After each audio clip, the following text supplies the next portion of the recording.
What's appealing about CertaPro for a lot of clients we work with is that they do use a subcontractor model. So it keeps your payroll lower. So, really you're serving as almost like a general contractor that's going to meet with clients, understand their budget and their project, and then, manage that project with the subcontractors until completed. Something unique about us at Franchise Empire, most folks that are in the franchise brokerage world overall, they don't even know how resales work. They don't show them to their clients. They never have the conversations, nor would they know how to help support them through the due diligence, not to take shots at other people, just to point out how we're different and we provide that additional layer of support. That's the best problem to have as an entrepreneur, where you're like, here's the weird thing about franchising that the numbers don't show you. And this is certainly not the case in all of them. And this is what you need to validate. That's one of the things we help our clients do, is like the validation of the franchise. But when you're talking to other franchisees, like what you would want to understand is like, what is the...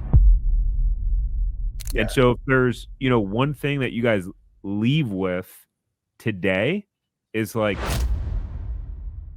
welcome to our Franchise Empire newsletter, where we highlight one franchise of the week as well as one franchise resale that is listed for sale somewhere in the United States. If you want to get these franchises in your inbox every single week to read at your convenience, you can go to franchiseempire.com/newsletter to subscribe for free. Let's jump into it. Welcome to the Franchise Empire Show. They say Rome wasn't built in a day, and building your empire doesn't happen overnight. My name is Tarek Johnson, and owning franchises is what helped me go from employee to employer and start building my empire for my family. So this podcast is for you, the empire builders. For those of you who want to build something that stands the test of time. This is for those of you who are crazy enough to believe that you can make the dream in your head come to life. This podcast is all about bringing you real people who are building real empires, so you can get inside their mind and heart and get proven strategies and actionable insights that will catapult you to build, grow, and scale your empire. Today, we're going to talk about a service franchise showing an owner doing $11 million in sales, which is pretty awesome. We're going to talk about a affordable resale with a really strong franchise brand. We're going to talk about franchise buyers who acquired a resale, a strong cash flow, and then how you can go from employee to entrepreneur quickly and safely for those of you who that is applicable. So we'll just jump right in. Kevin, tell us about this resale. Yeah, so this is a CertaPro painters resale. We've talked about CertaPro before, but it is a painting franchise. So they've been around for a while. Since 1992, they have over 500 franchise units throughout the North America. So they're pretty massive.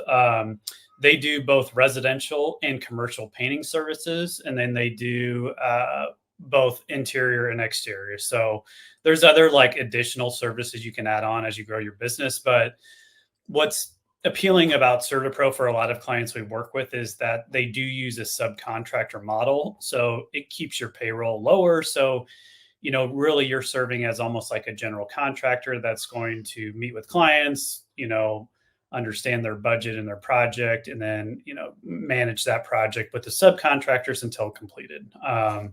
So CertaPro is a great business. This particular resale is in South Miami, Florida. And so it was started in 2016. The asking price for this is $195,000. Last 12 months of revenue was 1.1 million. So, and then they have a cash flow of 213,000. So it's doing pretty well. I'm a little surprised by the asking price. It seems fairly competitive. But as in any resale, as you dive in and sign an NDA and understand the financials a little bit clearer, it might paint a different picture. But this seems like a pretty good opportunity in a big market. I believe it's 2 territories included in this resale. So if you're somebody that wants to dive into, a business that's been operating for almost, 8 years now in the home services space, low payroll, low overhead, something you can run out of your business or out of your home, this could be a really good fit. So they do have a strong item 19. they show that average gross sales for units that have been open for 3+ years is 2.22 million in sales. So, as you can see here, this one's been obviously open for longer than 3 years, and it's doing about half of the average. So opportunity to grow there for sure. And like we said, they're one of the stronger home services franchises in the industry. They have a very robust training program. And then they have a pretty high retention rate amongst their owners, so over 90%. And then I thought this was interesting. They break it down in their item 19 in the FTD, but they talk about 60% is system-wide sales are for residential and 40% is commercial, which is actually a pretty healthy balance. I would have expected it to be higher on the residential side, but the more I've helped people buy CertaPro, the more I learned that as you grow, you typically have like one salesperson dedicated for commercial and one dedicated for residential, and then you can continue to grow those teams as you scale. So pretty good opportunity with that much commercial work. There's just a ton of applications, if you think about all the different potential customers. So I think this is largely about your ability and willingness to invest in marketing and sales to grow the business. So I'll pause there. What are any additional thoughts, Tarek, you would add there? Yeah, this is an interesting opportunity. Well, first, I forgot to mention at the beginning, if you guys are new to watching or you're not on our list to get these newsletters weekly, go to franchiseempire.com/newsletter. We'll send it to you every Sunday morning, and you'll get this email. Well, number one, for those of you that watch our newsletters, we've talked about CertaPro before, and that we've had a number of clients buy them, and so I guess I'm a little bit biased, just knowing how strong of a brand they are overall. But yeah, this is an interesting opportunity. I mean, same thing you say, Kevin, which is like I'm surprised at the asking price only $195,000. So that means there's probably like either it's drastically underpriced or there might be a skeleton in the closet there somewhere. But we teach our clients how to do due diligence on resales. We pretty much handhold you through that process. Something unique about us at Franchise Empire, most folks that are in the franchise brokerage world overall, they don't even know how resales work. They don't show them to their clients. They never have the conversations, nor would they know how to help support them through the due diligence. Not to take shots at other people, just to point out how we're different and we provide that additional layer of support. So like anyone who's buying a resale, we strongly encourage that you do your proper due diligence. But to acquire a business that had last 12 months revenue of 7 figures for 200 grand, I mean, that's an attractive opportunity. I think personally, someone who has experience, who's managed people before, possibly from a sales and marketing background, or if you're someone that you're like a GM, or a manager somewhere, and you're kind of like, man, I'm pretty much running what I'm doing now. I'd love to do it for myself. Something like this is just a really I think a really attractive opportunity. So our team have looked into a few hundred franchises and put together a list of 5 low-cost franchises that all make $1 million or more and that have a proven track record of both happy and profitable franchisees. So if you have a net worth of at least $150,000 and you want to see if the territory that you want is still available for any of these franchises, then you can go to franchiseempire.com/check territory. All right, let's get back to the episode. For sure. Yeah. And you don't know what, like, the seller may be willing to finance part of it or maybe not. But I mean, I look at this on the surface and I'm like, okay, if I was in the market in Miami for a home services resale, I would 100% look at this just to at least learn more about the opportunity. But yeah, I mean, I'm actually helping a client now in entirely different state with a resale of CertaPro, and it's priced quite a bit higher. But I've just been impressed with the way CertaPro corporate takes people through the process to really educate them and make sure it's going to be a good fit. And then, we talked about the valuation, and I mean, it is it's overvalued, in this particular situation. But, we talked about what would make sense, and ultimately it's our client's call, but what would make sense to offer. And, I think it's an opportunity where he could probably get a very, very profitable resale for a pretty good discount. So I say that just saying, like, every single situation is different. So I really, for resales and people who are exclusively looking for resales, I always recommend speaking with the franchisor early instead of like noodling on it and overthinking it too much, because you don't know until you get those specific details of the location. Like, it's very different process than buying a new franchise unit. So Completely different. yeah. For those of you who are interested in, maybe if you're in Florida somewhere and you're interested in this resale, you go to franchiseempire.com/resales. You will be able to schedule a free 15-minute call with the team to just learn more and or get introduced to this specific opportunity. But if you're wherever you are in the country, we have access to franchise resales all across the country. Sometimes ones that are not publicly listed anywhere. And so if you want to have a conversation around what potential resales are available in your market, then you can have a conversation with the team. And it's just become an aspect of the business that we've gotten really good at helping people to find. And you guys actually, for any of you who do wind up working with us on a resale, you get a little bit of an upper hand because, number one, Kevin and his wife own a business brokerage franchise, and his wife is a business broker. So you're getting someone who's like literally talking about resales and deals and negotiations and due diligence literally probably every day, because I know you and Amanda are constantly talking about business stuff. So Yeah, we're nerds. That's what we talk about after dinner and during. Yeah, no, it's interesting. Yeah, it's a good point. I've learned so much just kind of monitoring her deals, but yeah, how you value stuff, the questions you should be asking, of the owner, what can happen, in between when they list it to when they're going to sell it, if that matters to the bank. I mean, there's just so many variables, and it's very, very interesting, but it's complex at the same time. So make sure you contact us and we can help you. If you don't contact us, we can't help you. So this is true. Yeah. And don't go reaching out to someone else first, because then we might not be able to help you. yeah. Um, Okay, cool. So, I had to include this. I think we've covered it before, but given we talked about a CertaPro resale, I figured this was perfect to cover. So, I know you had the very first contact with Liz when she came through and reached out to us a while back, probably like a year ago now. And then obviously you helped her and Dean through the process. So, do you want to share a little bit about kind of what was her issue coming to us initially, and kind of like in evaluating even working with us, and then what that led to for her?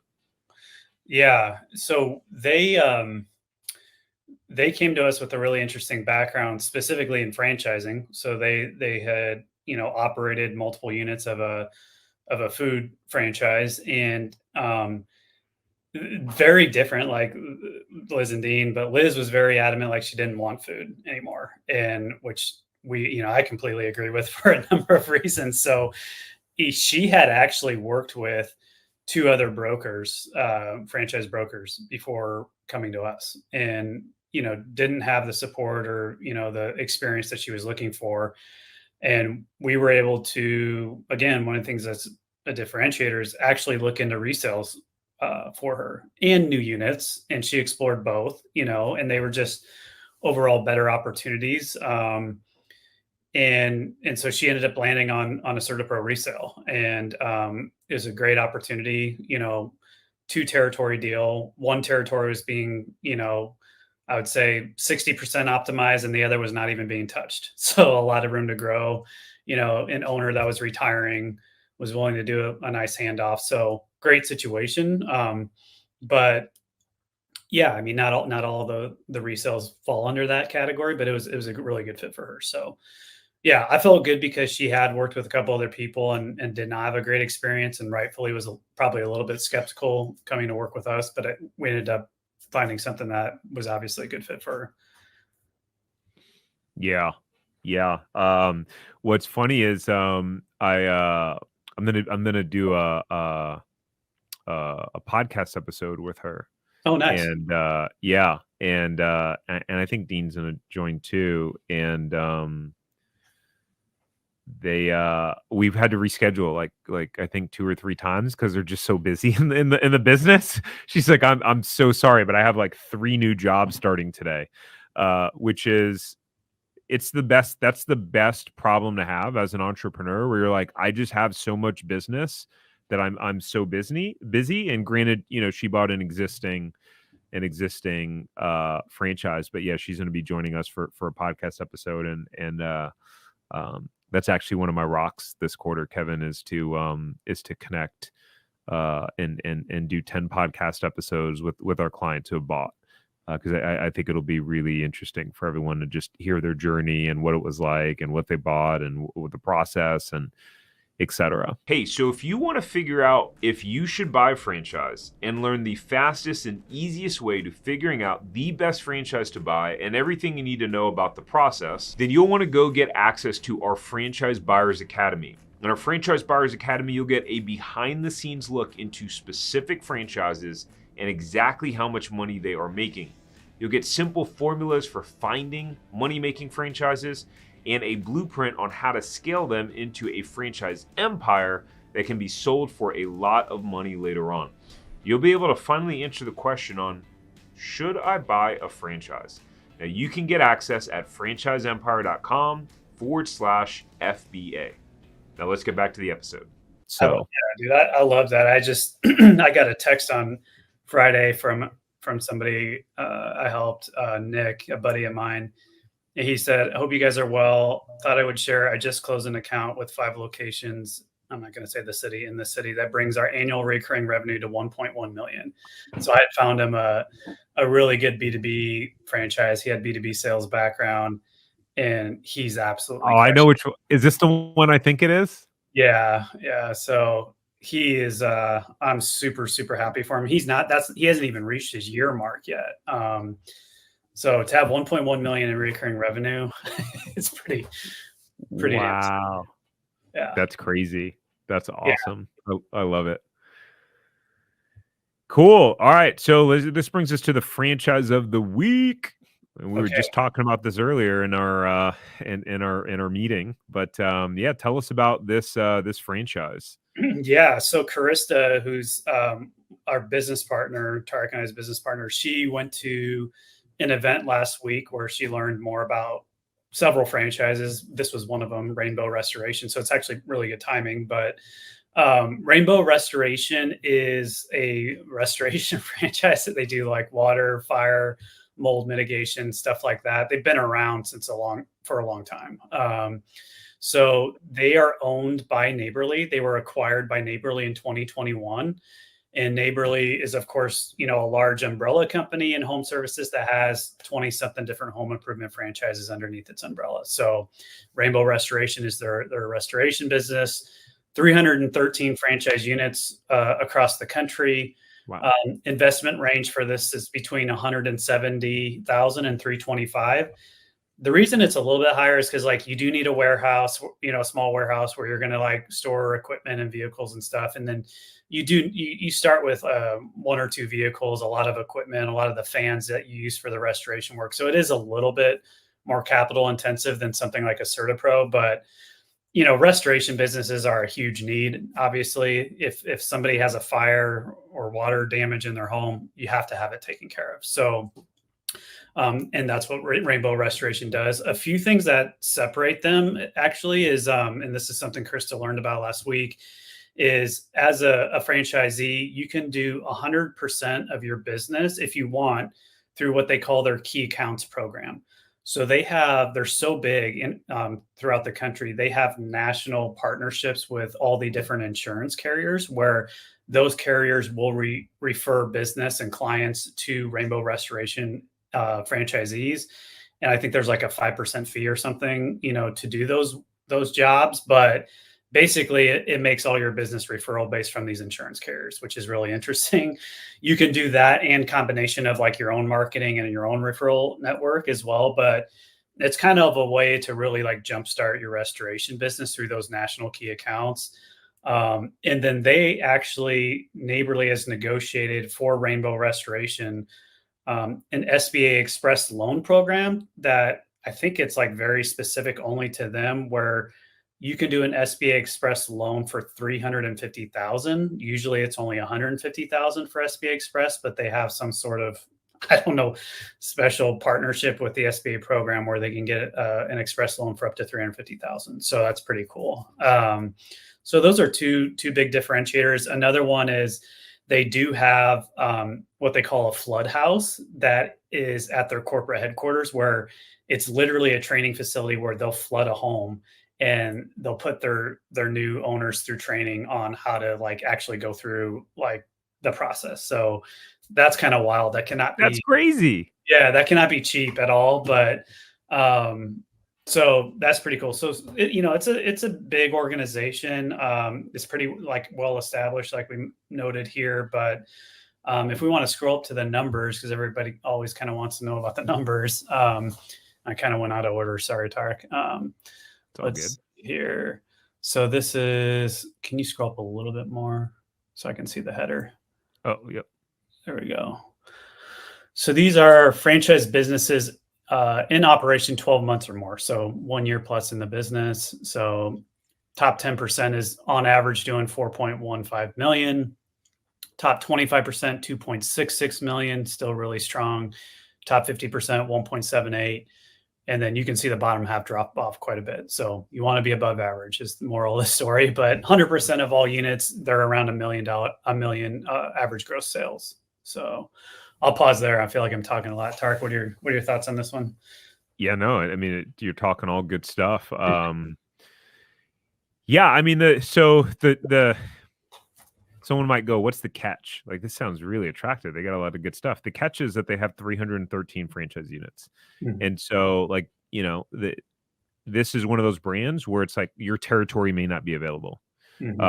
Because there's over 300 units already and they're pretty established. But I would say if this is one that you are interested in, definitely I'm changing up the banner there to the check territory one. Definitely reach out to us so we can check and see if it's available.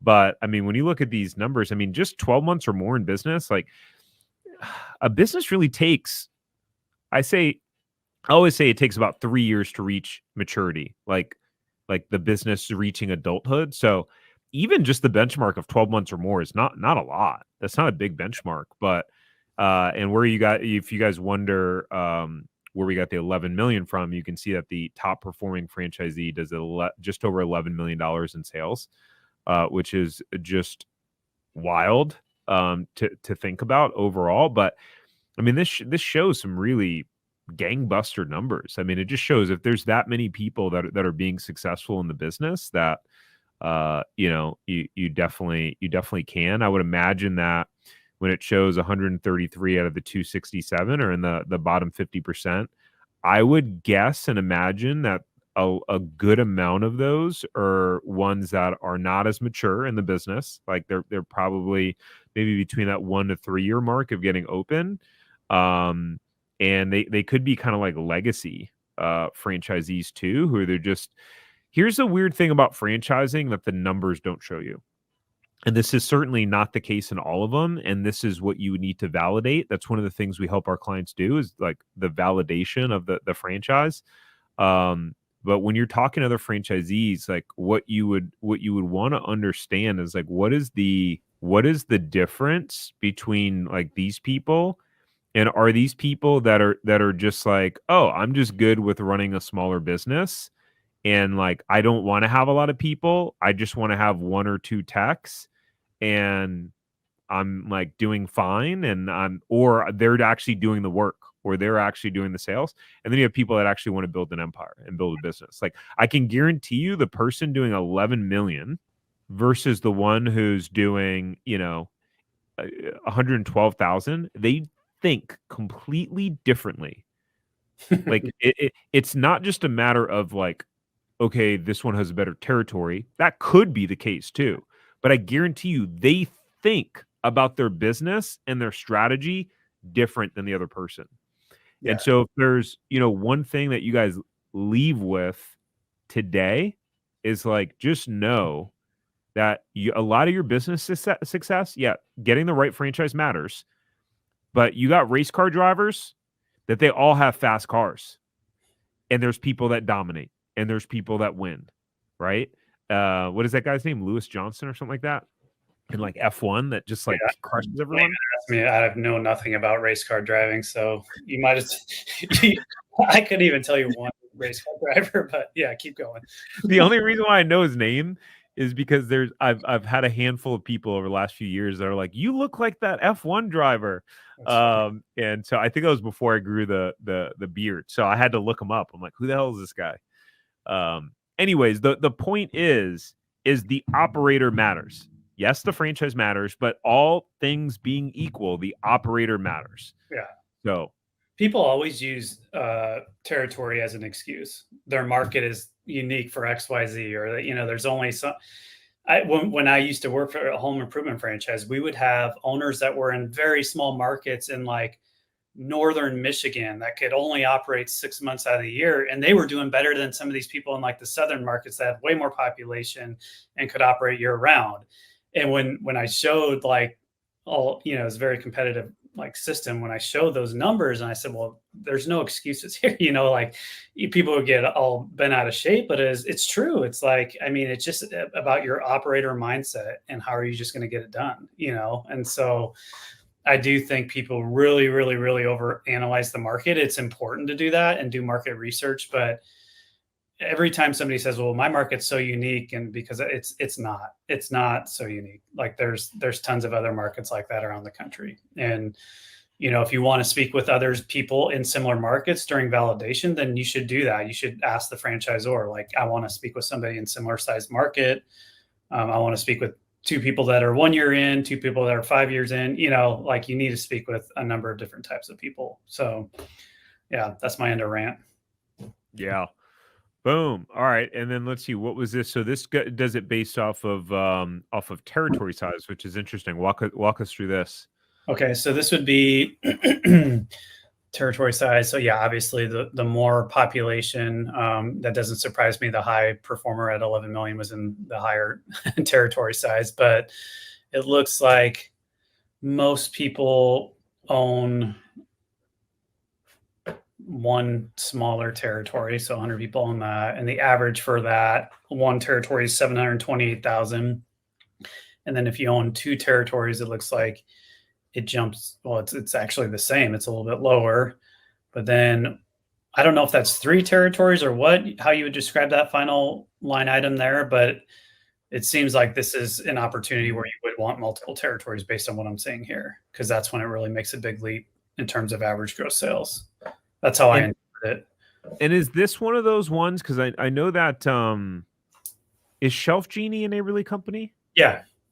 So maybe this is one of those deals where, because they're not actually saying how many territories they own, but doesn't Neighborly have a thing where you can just buy like additional you can like just pay for additional population or like zip codes or something like that, where you're not like actually buying a new territory, but you can add on like per population or something like that? Yeah, that's true. Yeah, I mean, it's like they charge like 15 cents per person additional or something weird like that. So yeah, you can always, and that's something we help with, is if you, for the most part, like your territory, but you want like 2 more zip codes, like franchisors like Neighborly will allow you to acquire those 2 zip codes and add it into your single territory and just pay a little bit more. So that is true. It's not necessarily defining, multiple territories here. So you'd have to look at how they define a territory in their FDD, but yeah, that's a good point. Yeah, cool. Awesome. All right. So for those of you who want to check and see, number one, is this specific franchise still available in your territory? You can go to franchiseempire.com/check territory. Or if you just want to know, like, hey, I'm curious, what franchises, period, are available in my area that align with my financial goals, that align with my lifestyle goals, that I could see myself in, then you can schedule a call with the team to be able to see, what's available and what's out there in your market overall. All right. Last but not least, the Franchise Empire Show, our latest episode, is we talk about how to go from employee to entrepreneur quickly and safely. And this can be applied to any business, not just franchises, by the way. So this is actually one of the more fun videos that I've done. We got some good feedback on it as well, because I actually did it as a live training, and we put it on the podcast. So go check out the Franchise Empire Show YouTube channel. There's a specific YouTube channel for the Franchise Empire Show. That's the only place we post the podcast, in addition to any audio platform like Spotify or Apple Podcast or wherever you enjoy your podcast. You can listen to it there as well. So that's all I got for you guys today. Anything else before we part? Nope, nothing more. Cool. Yep. All right, y'all. Take care. Have a good one. Peace. Bye. Hey, before we go, thank you so much for listening to this episode. Please subscribe here on YouTube if you haven't already. And the biggest thank you that you could ever give me is to share this episode with someone who you think will benefit. That means that we can share this message with more people and hopefully positively inspire them like we have you. So thank you. And until next time, go build your empire.